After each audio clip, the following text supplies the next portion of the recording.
First Contact and Ultimatum. The obsidian ships of the Vexari Empire appeared without warning in Earth's skies on April 17, 2135. Massive vessels, each over 3 kilometers long, positioned themselves above every major city on the planet. Their hulls absorbed light rather than reflected it, creating eerie shadows that darkened streets below as civilians stopped and stared upward in shock and disbelief. In Geneva, home of the United Earth Government headquarters, emergency alarms blared as planetary defense systems registered the intrusion.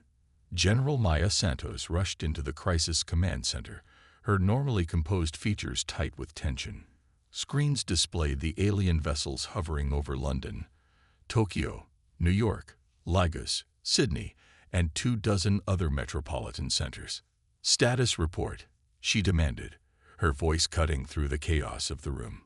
17 vessels in low Earth orbit, ma'am, replied Colonel Darius Chen. They appeared simultaneously. No warp signatures detected. Our defense grid is tracking them, but weapons systems report inability to achieve lock. General Santos nodded grimly. First Contact Protocol. Open communications on all frequencies and languages. For 3 hours, Earth broadcast greetings and welcome messages.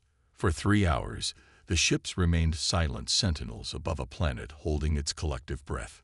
Military forces worldwide mobilized, but orders were clear: no aggressive action. The UEG leadership knew humanity's spacefaring capabilities, though advanced from the early 21st century, remained primitive compared to a civilization capable of coordinated interstellar travel. At precisely 1600 hours UTC, every communication device on Earth, from quantum-linked government terminals to personal neural interfaces, activated simultaneously. The face that appeared belonged to a humanoid being with silvery skin, hairless head, and eyes with vertical pupils like a cat's. When it spoke, perfect translation came through in the listener's native language. "People of Earth, I am High Commander Krax of the Vexari Empire. Your world has been cataloged, assessed, and claimed for imperial expansion. The process is non-negotiable. You have 30 Earth days to dismantle your governmental structures and prepare for integration. Resistance will result in planetary sterilization. Compliance will be rewarded with survival." The message repeated once, then ended, leaving humanity in stunned silence for approximately 8 seconds before global panic erupted. In the chaos that followed, the United Earth Security Council convened an emergency session while riots broke out in cities worldwide. Markets crashed. Religious leaders called for prayer. Military forces went to highest alert, though their weapons seemed laughably inadequate against ships that could traverse the stars. Dr. Elena Reyes had been in her laboratory at the Quantum Physics Institute in Chile when the message came through. Unlike most of her colleagues who abandoned their work to join the general panic, Elena remained, staring at sensor readings her equipment had automatically gathered when the ships arrived. "That's impossible," she whispered, cross-referencing the data points. The energy signatures emanating from the alien vessels displayed patterns she recognized from her own research into quantum field manipulation. The ships were generating fields that shouldn't be possible with current scientific understanding.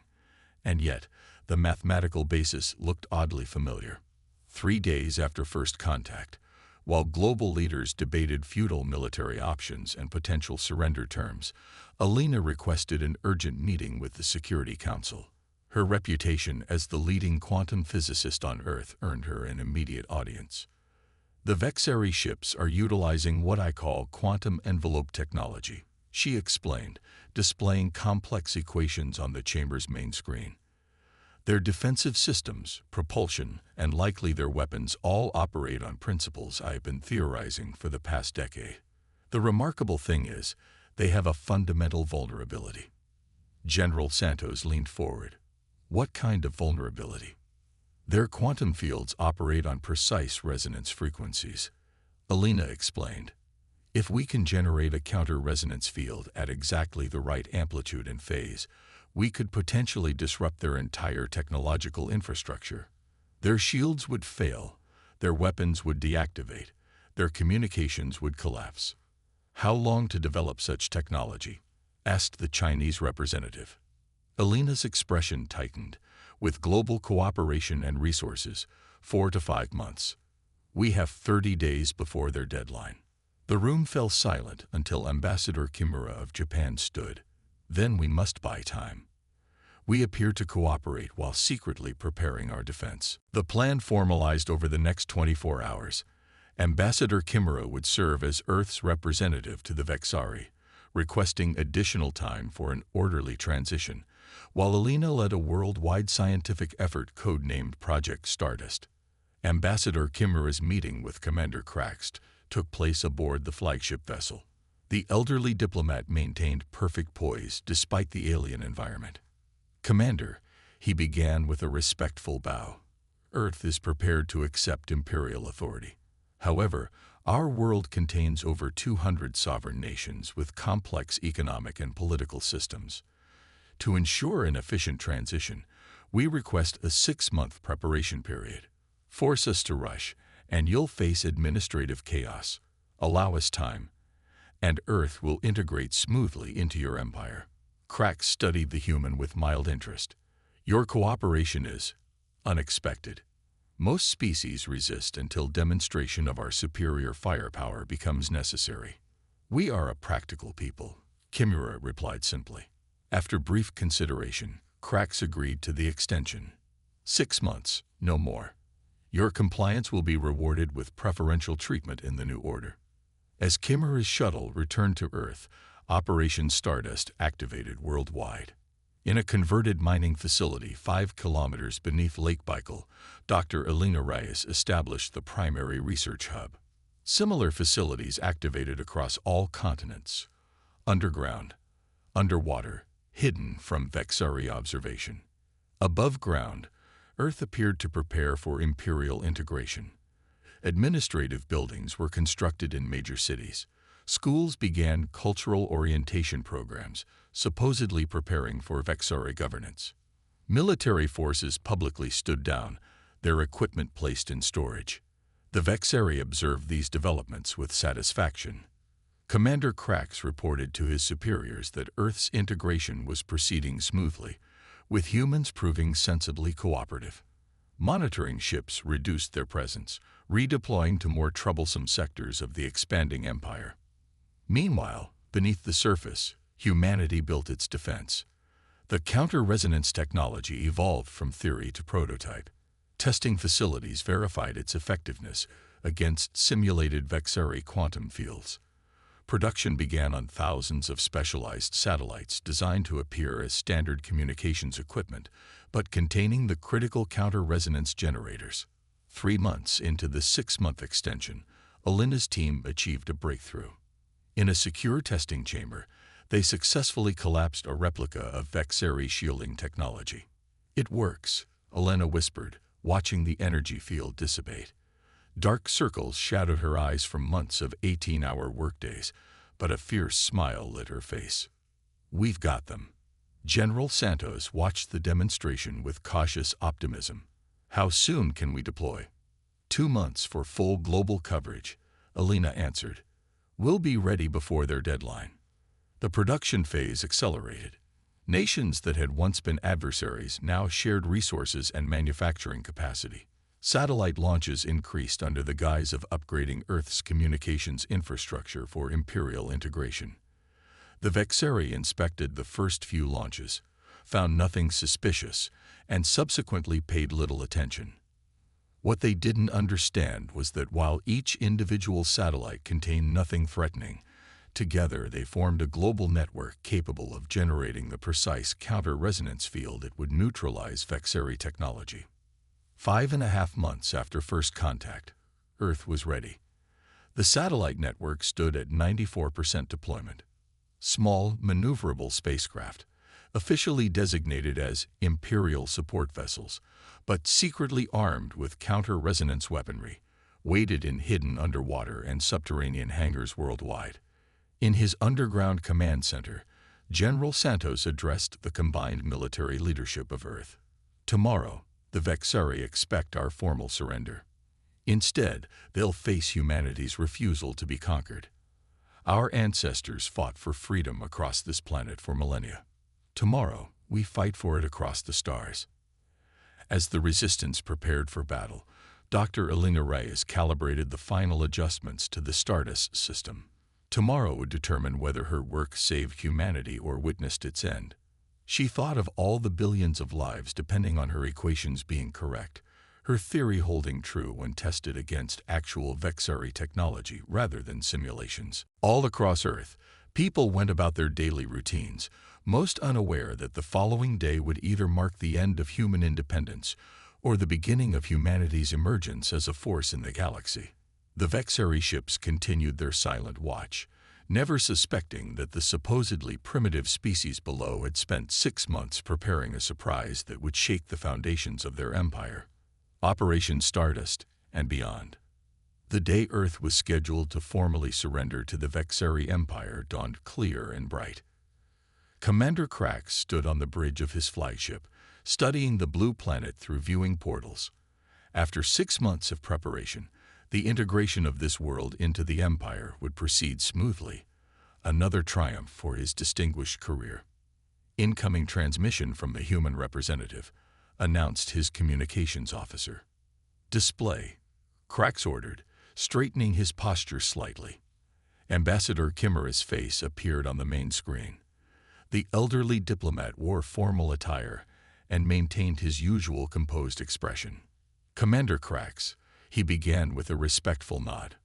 On behalf of the people of Earth, I extend our gratitude for your patience during our preparation period. Krax inclined his head slightly. Your efficiency has been noted. The Empire welcomes Earth's integration. The people of Earth have considered your generous offer of vassalage. Kimura continued, his tone unchanged. We respectfully decline. Krax blinked rapidly, certain he had misunderstood. Clarify your statement, Ambassador. Earth will not surrender its sovereignty, Kimura replied calmly. We choose independence. Fury contorted Krax's features. This decision means your extinction. Our weapons are targeted on every major population center. You have no defenses against. The flagship shuddered violently. Warning alarms blared across the bridge as control panels flickered and died.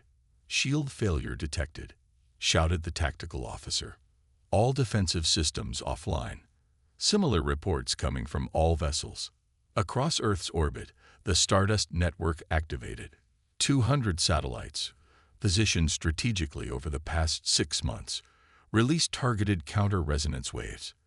The invisible energy rippled through space, interacting with Vexari quantum fields and causing catastrophic systems failures throughout their fleet.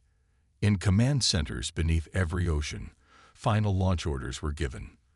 The waters of the Pacific, Atlantic, Indian, and Arctic Oceans bulged and parted as massive hidden doors opened. Sleek vessels rose from the depths, Earth's secret defense fleet.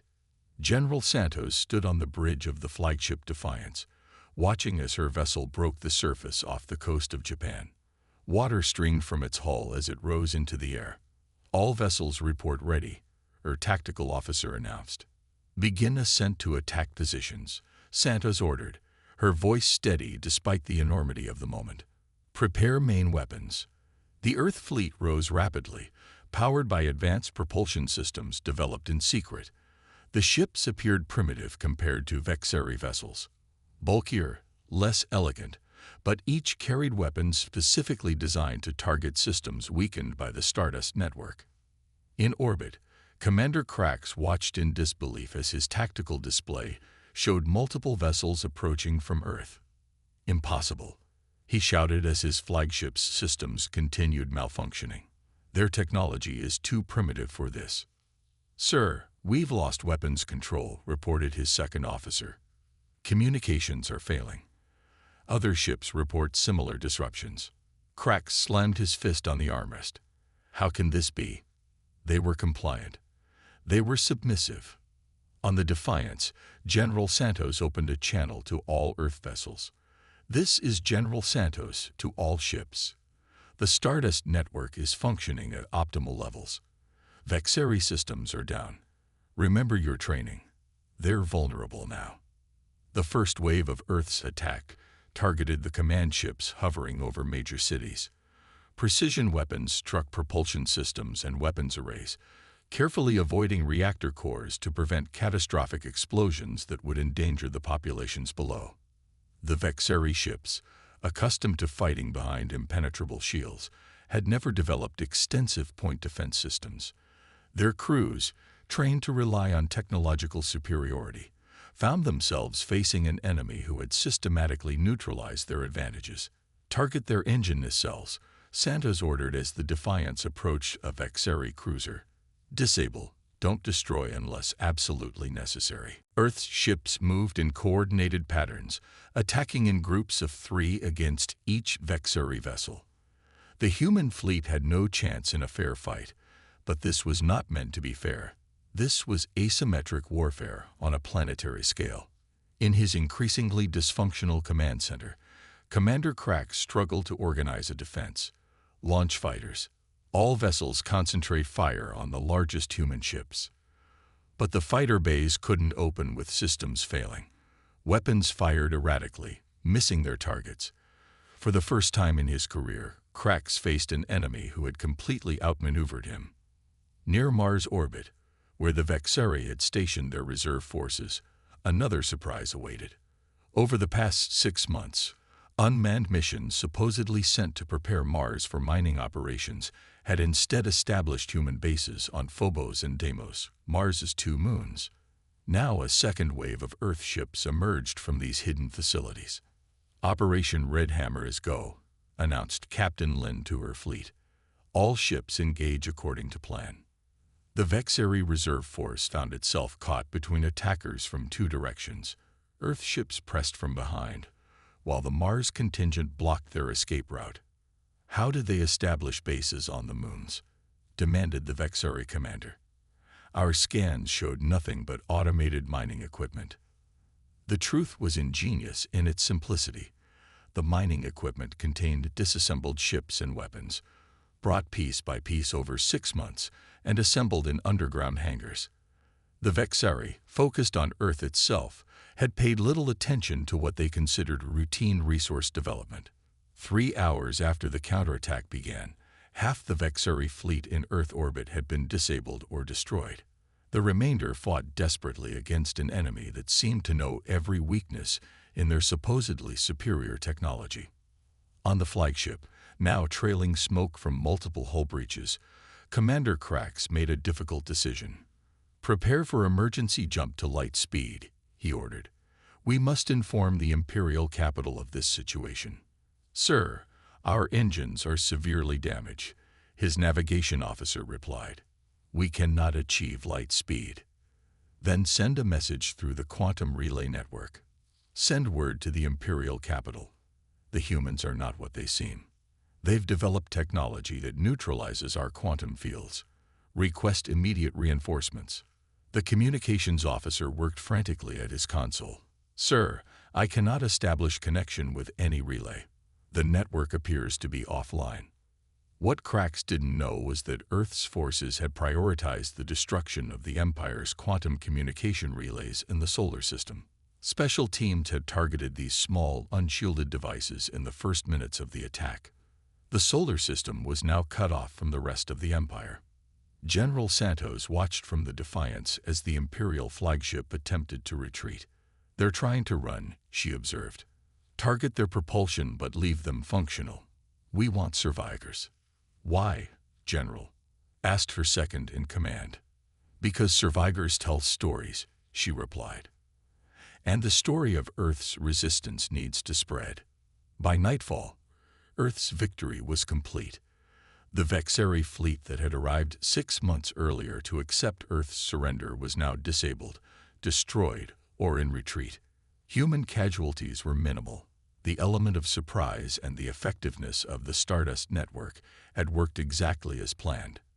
In her laboratory beneath Lake Baikal, Dr. Elena Reyes watched the battle telemetry with tears in her eyes. The counter-resonance technology had performed even better than predicted. Humanity had won its first battle against the Empire. "They'll be back," She said softly to no one in particular. And they'll be ready for Stardust next time. But now, Earth would be ready too. The age of human subjugation had ended before it began. Instead, a new chapter was opening, one where humanity would fight not just for its own freedom, but perhaps for the freedom of other worlds under imperial rule. News travels faster than light in a galactic empire, but not through any physical means. The unofficial network of whispers, coded messages, and secret transmissions connected subjugated worlds across thousands of light years. When Krax's damaged flagship limped into the shipyards at Centauri Station, rumors began immediately. Earth fought back. Humans disabled Imperial quantum fields. A primitive world defeated an Imperial fleet. On Lyra Prime, a world conquered 3 centuries earlier, factory workers gathered in hidden underground chambers to share the news. On Arcturus IV, resistance leaders who had fought a hopeless battle for generations suddenly found reason to hope.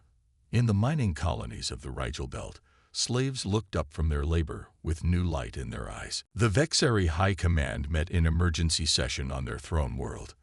The vast chamber, built from rare metals and adorned with trophies from 1,000 conquered civilizations, echoed with angry voices. "This cannot stand," shouted War Minister Drex, slamming his fist on the polished table. "A primitive world has humiliated the Empire. Other subjects will be watching." Supreme Commander Vorna, oldest and most respected of the military leadership, nodded gravely. "Already we receive reports of increased resistance activities on 12 worlds. The humans have provided more than a tactical defeat. They have provided hope." Grand Admiral Zix sat silently, reviewing battle records from Earth. Unlike his colleagues, he did not rage or threaten. His vertical pupils narrowed as he studied the human tactics.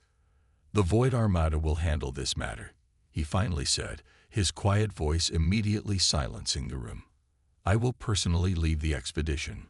As the Empire's most decorated military leader, Zix had crushed rebellions across 50 star systems. His Void Armada contained the most advanced warships and best-trained crews in known space. "This insurgence will be crushed decisively," Zix declared as he rose to leave. "Earth will serve as an example to any who consider defiance." The Void Armada began preparation for departure. 300 ships, each more powerful than anything in Krax's defeated fleet, gathered at rally points. Intelligence officers studied everything known about Earth's defenses. Engineers developed countermeasures against the reported counter-resonance technology. Meanwhile, Earth prepared for the inevitable counterstrike. The United Earth Defense Council established permanent headquarters in an underground facility beneath the Swiss Alps. Military forces remained on high alert. Dr. Rice's team worked to improve the Stardust technology, knowing the Empire would adapt to their original design.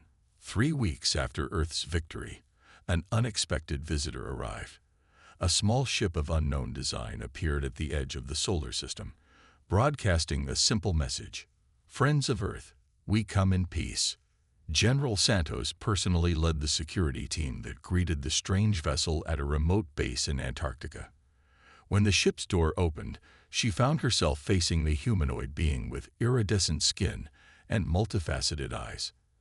"I am Thera of Lyra Prime," the visitor said in perfect English.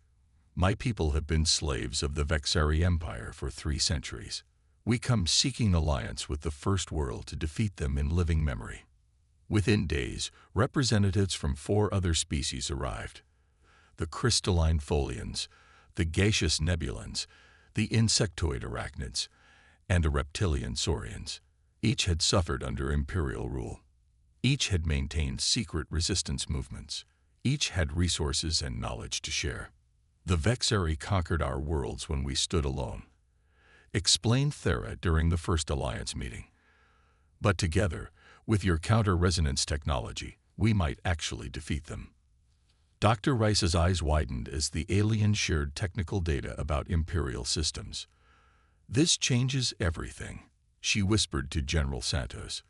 "We were preparing for their last-generation technology. This shows what we'll actually face."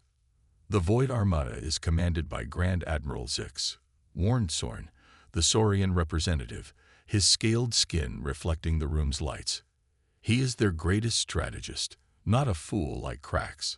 He will expect your counter-resonance technology and have countermeasures. The Allies worked quickly, sharing technologies and strategies. The Lyrans contributed advanced stealth systems. The Tholians provided crystalline computing matrices that revolutionized Earth's data processing. The Nebulons taught techniques for manipulating atmospheric conditions that improved planetary defense. 2 months after forming the alliance, General Santos proposed a daring plan. We need to take the fight to them. Waiting for the Void Armada gives them the advantage. Instead, we strike first, not at their military installations, but at the heart of their control systems. Dr. Reyes nodded. The quantum relay network. If we can disrupt their interstellar communications, every subjugated world becomes isolated from central control, finished Thera.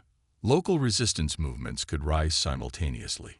And so the Galactic Alliance of Free Worlds was born, not from diplomatic niceties or cultural exchange, but from the shared desire for freedom against a common oppressor. Earth, the newest and most technologically primitive member, became its unexpected heart.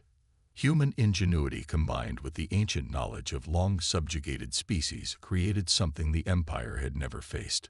A coordinated multi-species resistance with the technology to challenge Imperial supremacy. 6 months after defeating the first Vexeri fleet, the Alliance launched Operation Avalanche, a simultaneous strike against key Imperial communication hubs across 27 star systems. As quantum relays failed throughout the Empire, carefully prepared resistance cells activated on hundreds of worlds. On the bridge of his flagship, Grand Admiral Zix received increasingly desperate reports from across Imperial space. "We've lost contact with the Orion sector," reported his communications officer. "Antares, Procyon, and Sirius sectors also dark." "The humans," Zix whispered, understanding dawning in his ancient eyes. "They didn't wait for us. They turned our empire against itself." By the time the Void Armada finally reached Earth, they found not a single primitive world awaiting destruction, but the headquarters of a galactic revolution that had already liberated a third of the Empire's territory. The battle that followed would become legend, not because it was the greatest military engagement of the Galactic War. It wasn't. But because it marked the moment when the Vexeri Empire realized it was no longer fighting to punish a rebellious world, but struggling to survive against a coalition it had inadvertently created. 3 years later, as representatives from 37 formerly subjugated species gathered to sign the Galactic Constitution, Dr. Elena Reyes stood beside General Santos on the observation deck of the Alliance headquarters, watching ships from across the galaxy arrive for the historic ceremony. "Do you ever wonder what would have happened if we'd simply surrendered?" Santos asked. Elena shook her head. "Humanity doesn't surrender. It's not in our nature. We adapt, we innovate, we overcome. That's why we're here." Santos nodded, looking out at the stars that had once seemed so distant and were now pathways to allied worlds. They dared to threaten Earth, and in doing so, they awakened something greater than they could imagine. Elena finished. Below them, the representatives of the newly formed Galactic Republic prepared to forge a new future, one where no species would dominate another, where freedom and self-determination were recognized as universal rights, all because one primitive planet had refused to kneel. The stars themselves seemed to bear witness. Humanity had arrived on the galactic stage, and the universe would never be the same.